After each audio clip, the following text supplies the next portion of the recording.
Ya ayyuhalladzina amanu taqullaha wabtaghu ilaihil wasilah wajahidu fi sabilihi la'allakum tuflihun. Artinya, hai orang-orang yang beriman, patuhlah kepada Allah dan carilah jalan yang mendekatkan diri kamu kepadanya, ya Allah, dan berjuanglah di jalan Allah supaya kamu jadi beruntung. Jadi artinya, daripada ayat ini dapatlah digambarkan kepada kita, yang pertama sekali, kewajiban kita berpatuh dan bertakwa kepada Allah Subhanahu wa Ta'ala. Itu yang pertama. Dan perkara yang kedua, Allah Ta'ala menyuruh kita mencari wasilah. Apa itu wasilah? Iaitu jalan yang menyampaikan kita mendekatkan diri kepada Allah Subhanahu wa Ta'ala. Daripada wasilah inilah maka keluarlah perkataan tawassul. Sebagaimana ayat yang lain Allah Ta'ala sebut min suratil Isra, daripada surah Al-Isra, Bismillahirrahmanirrahim, yabtaghuna ila rabbihim alwasilah. Artinya, yang mencari jalan mereka itu untuk mendekatkan diri kepada Allah akan wasilah. Artinya daripada ayat yang kedua ini dapatlah kita fahami di antara jalan-jalan ataupun cara untuk taqarrub, menghampirkan diri kepada Allah, iaitu wasilah. Apa makna wasilah? Bahasa kita dipanggil tawassul. Jadi bila mana menyebut berkenaan tawassul ni tuan-tuan, pada hari ini hamba ingin berkongsi the power of tawassul, bagaimana kehebatan tawassul itu boleh membantu kehidupannya kita, boleh membantu gerak-gerinya kita, boleh membantu kekuatan kita untuk beribadah, bahkan boleh membantu dalam bentuk spiritual, dalam bentuk pihak luaran, agar apa yang kita nak capai dipermudahkan oleh Allah Subhanahu wa Ta'ala. Sebagai contoh, bila mana kita sebut berkenaan tawassul, macam mana tuan-tuan nak faham tawassul ini benda yang memang berlaku pada kehidupannya kita? Sebagai contoh, maka berkata seorang kawan, kau nak kerja tak? Dia kata, aku nak kerja, dah lama tak kerja dah ni. Maka kau pergi ke sebuah syarikat ni, kau sebut nama aku. Aku ni bukanlah orang besar, tapi ada juga jawatan dalam pejabat tu. Maka kita ni pergilah. Saya nak bekerja di tempat tuan. Maka seorang hamba Allah ni yang merupakan pekerja di sini, maka dia suruh saya datang. Oh ya ke? Tengok apa yang berlaku. Maka kita menggunakan nama orang lain untuk mendapatkan sesuatu. Dan kita bukan minta kepada kawan tadi untuk kerja. Kita minta kepada ahlinya, kita minta kepada tuan empunya kerja. Tetapi kita menggunakan nama orang lain untuk mendapatkan sesuatu. Inilah yang ditafsirkan sebagai tawassul. Kerana banyak orang beranggapan bila mana menyebut tawassul itu kita minta dengan si mati. Tak. Yang tu kita maklum, kita berpegang merupakan syirik yang dilarang dalam agama. Kerana mana mungkin orang yang hidup dan orang yang mati boleh mengkabulkan. Jadi apakah beza orang yang hidup dan orang yang mati? Kadang-kadang bila mana setengah-setengah orang melarang kepada kita berdoa kepada orang yang mati. Contoh, bertawassul kepada ulama, bertawassul kepada baginda Nabi, bertawassul kepada orang-orang yang soleh. Maka mereka mengatakan, adakah bila mana kau bertawassul kepada orang yang telah mati, dia boleh membantu? Hamba jawab, tuan-tuan, jangan kata kita bertawassul kepada orang yang mati. Bahkan bertawassul kepada orang yang hidup pun, tetap orang yang hidup tak boleh bantu kita. Sahih? Hamba ulang balik. Jangankan kita mengatakan bertawassul kepada orang yang telah mati. Bahkan bertawassul kepada orang yang hidup pun, keyakinan kita kejap. Orang yang hidup tak boleh bantu kita. Apatah lagi orang yang mati. Tetapi keyakinan kita faham yang membantu kita ialah Allah. Cuma wabtaghu ilaihil wasilah. Kita menggunakan kehebatan yang diberikan sama ada orang yang hidup ataupun orang yang telah diwafatkan. Contoh, ulama-ulama, orang-orang yang alim, orang-orang yang soleh. Mereka ini dimasyhurkan sebagai wali Allah. Apa makna wali? Kekasih Allah Subhanahu wa Ta'ala. Bila mana mereka ni dimaklumkan sebagai kekasih Allah Subhanahu wa Ta'ala, dan bila mana kita ziarah makam-makam ulama, kita berdoa, ya Allah, ya Tuhanku, dengan keberkatan yang kau beri kepada ulama ini, dengan kemuliaan yang kau beri kepadanya, dengan kefakiran yang kau zahirkan kepadanya, dengan keilmuan yang telah kau campakkan kepadanya, dengan kehebatan yang telah kau pinjamkan kepadanya, kau berilah kepada aku sedikit. Kau berilah kepada aku sekian. Ini namanya tawasul. Sebagaimana sahabat Nabi SAW bertawassul kepada bapa saudaranya Nabi SAW ketika nak minta hujan. Maka begitu juga sahabat Nabi SAW bertawassul kepada Nabi SAW ketika diuji dengan kemarau yang begitu panjang. Jadi nak memahamkan kepada kita, bila sebut tawassul ini, iaitu kita meminta kepada Allah, kita berdoa kepada Allah menggunakan kelebihan yang telah diberikan kepada sesuatu, sama ada yang hidup ataupun yang mati. Hamba bagi lagi contoh lain. Tuan-tuan sebagai kontraktor, semenjak 2 menjak ni projek tak ada. Maka kebetulan pula kawan kita baru-baru ni jadi YB. Contoh masalan, dah menang dah ni. Allahumma salli ala Muhammad. Jadi dia kata, Wan, macam mana sekarang ni? Allah, sekarang ni projek kurang dah. Maka dia berkata, Alhamdulillah sekarang ni Allah Ta'ala pilih aku dah jadi YB sekian. Nanti minggu depan engkau pergi naik tingkat 3, engkau sebut nama aku. Contoh, kau pergi PKNS, engkau pergi pejabat ni, engkau sebut nama aku. Maka kita pun pergilah nak minta tender. Ni YB ni hantar saya untuk ambil tender. Tuan-tuan boleh bayang, kita bukan minta kepada YB tender, sebab dia tak boleh beri tender, bukan hak dia nak beri tender. Kita minta kepada yang berhak, tetapi menggunakan kelebihan. Ni YB ni hantar saya untuk saya minta tender. YB mana? Maka sekian. Kita baru sebut nama, dah dapat tender dah. Allahumma salli ala Muhammad. Kalau kita bawa YB sekali duduk sebelah kita, belum minta dah dapat dah. Ini yang dimafhumkan dengan tawasul. Jadi yang pertama sekali tuan-tuan, fahamkan kepada minda kita kepahaman tawasul yang sebenar, supaya kita dapat menggunakan ia untuk menarik kekuatan, untuk menjadi magnet dalam dirinya kita, meresap kehebatan-kehebatan yang Allah Ta'ala beri kepada mereka ini untuk membantu kehidupan kita. Sama ada membantu dari segi fizikal kekuatan, ataupun sama ada membantu dari segi kerohanian, ataupun membantu sama ada dipermudahkan rezeki, ataupun dibantu sama ada dipermudahkan urusan-urusan yang lain dengan asbab kehebatan-kehebatan yang telah diberikan kepada orang-orang yang dekat dengan Allah Subhanahu wa Ta'ala. Jadi ringkasnya tuan-tuan, kalau nak menceritakan berkenaan tawassul, begitu banyak hadis, begitu banyak dalil, begitu banyak kisah para ulama yang boleh dibincangkan dengan cara ilmiah. Kalau tuan-tuan nak bincangkan dengan cara ilmiah, kita boleh bincangkan dengan cara ilmiah. Cuma dalam waktu yang begitu singkat, hamba tak sempat nak baca begitu banyak kisah.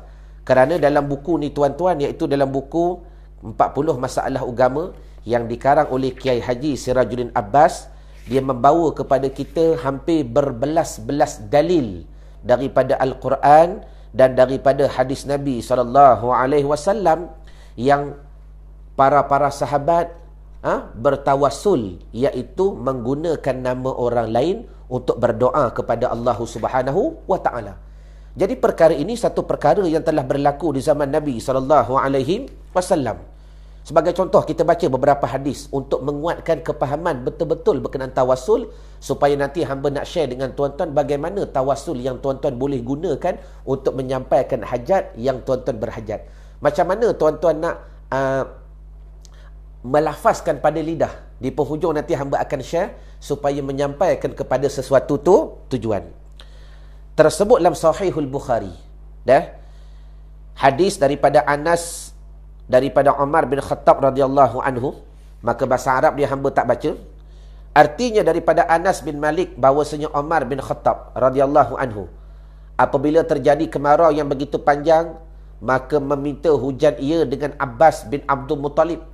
Maka beliau berkata, Ya Allah, bahawasanya kami telah bertawassul kepada engkau dengan Nabi kami, maka engkau turunkanlah hujan. Dan sekarang kami bertawassul kepada engkau dengan paman Nabi kami, iaitu pak saudara Nabi kami, maka turunkanlah hujan. Jadi daripada hadis ini, dipahamkan Sayyidina Umar Al-Khattab radhiyallahu anhu bertawassul dengan bapa saudara Nabi sallallahu alaihi wasallam. Baik, seterusnya antara dalil yang lain tersebut dalam kitab hadis Sunan Ibnu Majah. Hadis yang begitu panjang yang dirawikan oleh An-Nasa'i dan Tirmizi dan Baihaqi dengan isnad yang sahih. Artinya bahawa seorang laki-laki sakit mata datang kepada baginda Nabi SAW. Maka dia berkata, "Ya Rasulullah, engkau pohonkanlah kepada Allah agar Allah Ta'ala sihatkan aku." Dengar elok-elok hadis ni. Seorang yang buta jumpa Nabi, "Ya Rasulullah, engkau tolong minta kepada Allah agar Allah Ta'ala sihatkan aku." Tak boleh ke sahabat ni direct minta kepada Allah? Sebagaimana kata setengah-setengah puak, dia kata kenapa tak direct minta kepada Allah? Ni hadis yang berlaku di zaman Nabi SAW. Maka lantaran itu Nabi menjawab, "Kalau engkau mau, nanti sajalah. Tetapi kalau engkau mau juga saya doakan." Laki-laki itu menjawab, "Mohonkanlah doa sekarang juga." Maka Nabi kata, "Nak sat lagi ke nak sekarang?" Sahabat tu kata, "Aku nak sekarang juga." Lalu Nabi menyuruh ia ambil wuduk, ia berwuduk dan sembahyang 2 rakaat dan kamu baca doa begini. Maka kata Nabi SAW, sekarang ni kau pergi ambil wuduk, seorang yang ami, seorang yang buta, kau pergi ambil wuduk. Lepas kau ambil wuduk, kau sembahyang sunat 2 rakaat, kau berdoa sebagaimana yang aku suruh. Apa doa yang Nabi ajar kepada dia? "Ya Allah, saya mohon kepadamu dan saya menghadap kepadamu dengannya Muhammad." Dengar, Nabi yang penyayang. "Hai Muhammad, saya menghadap kepada Tuhan dengan engkau tentang permintaan saya. Perkenankan ya Allah dan berikanlah syafaat ia kepadaku. Allahumma salli ala Muhammad." Gambaran daripada hadis ini, tengok, menyerulah ia dengan nama Nabi SAW. "Allahumma inni atawajjahu bika ila rabbi fi hajati hadhihi lituqda. Allahumma syafihu fi fa'ada fa'absar." Maka dia menggunakan doa yang diajar oleh Nabi. Maka Nabi kata, kau doa begini, "Ya Allah, aku menghadap kepadamu dan menghadap kepada Nabimu Muhammad SAW, dan aku menghadap kepada Tuhan. Dengan engkau aku meminta akan permintaan, maka perkenankanlah doaku." Jadi terhasil daripada tawassul ia kepada baginda Nabi SAW, maka Allah Ta'ala mengkabulkan ia, dan akhir sekali Allah Ta'ala membuka kepadanya kepada penglihatan yang begitu cerah. Baik, hamba nak baca lagi hadis yang seterusnya, walaupun begitu banyak, hampir berbelas-belas hadis tuan-tuan. 10 yang dibawa kepada kita, 12 13, hampir 14 hadis yang menceritakan berkenaan tawasul yang berlaku di zaman Nabi SAW. Hadis yang ketiga, sekadar untuk menguatkan dan meyakinkan lagi, daripada Anas bin Malik radhiyallahu anhu, anna Nabiy sallallahu alaihi wasallam qala, "Ighfir li Fatimah binti Asadin wa wasi' 'alaiha madkhalaha bihaqqi nabiyyika al-anbiya alladhina min qabli fa innaka arhamar rahimin." Rawahu At-Tabarani. Artinya, daripada sahabat Nabi yang bernama Anas bin Malik radhiyallahu anhu, bahwasanya Nabi SAW berkata dalam doa beliau begini. Nabi kata apa? "Ya Allah, ampunilah Fatimah binti Asad dan lapangkanlah tempat masuknya, iaitu kubur, dengan hak Nabi engkau dan hak Nabi-Nabi sebelum saya.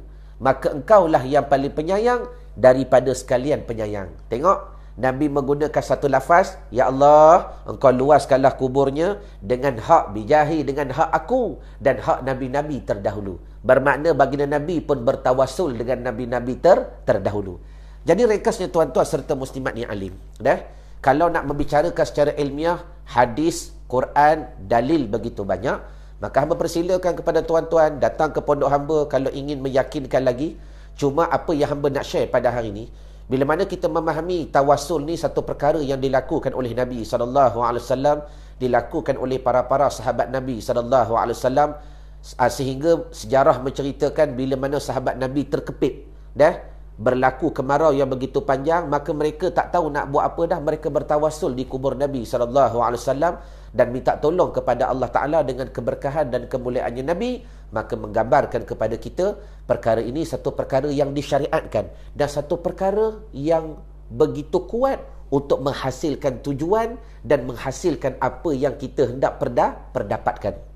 Jadi lantaran daripada itu, bila mana kembali kepada tajuk kita, berkenaan 25 tips untuk berjaya dan berubah. Dan hari ini kita berbahas pula berkenaan the power of tawasul. The power of tawasul. Bagaimana kita nak bertawasul kepada perkara-perkara kebaikan, perkara-perkara yang dizahirkan, sebagaimana berlaku juga di zaman Nabi SAW. Dalam hadis yang begitu panjang yang dirawikan daripada Ibnu Umar, sebagaimana termaktub dalam Sahihul Bukhari dan Muslim, cerita bertawasul dengan kebaikan. Hamba yakin tuan-tuan pernah dengar kisah 3 orang lelaki yang terperangkap dalam sebuah gua. Maka seseorang tu berdoa kepada Allah dengan amal soleh yang pernah dilakukan. Ya Allah, dulu aku pernah buat amal soleh, maka dengan amal soleh yang aku lakukan, kau bantu kami ya Allah, kau permudahkan kami untuk keluar daripada terperangkap. Maka terbuka pintu sedikit. Yang kedua pula, ya Allah, dulu aku pernah buat kebaikan dengan kedua orang tuaku, maka dengan kebaikan yang aku pernah buat, engkau permudahkan urusanku. Ni dipanggil tawasul. Kita bukan minta dengan ibu ayah, alhamdulillah, tetapi kita minta kepada Allah dengan kebaikan yang pernah kita lakukan. Jadi ringkasnya tuan-tuan, banyak lagi hadis, banyak lagi dalil yang boleh diperincikan untuk meyakinkan perkara begini. Cuma memadai sekadar hari ini hamba membawa hujah dan dalil.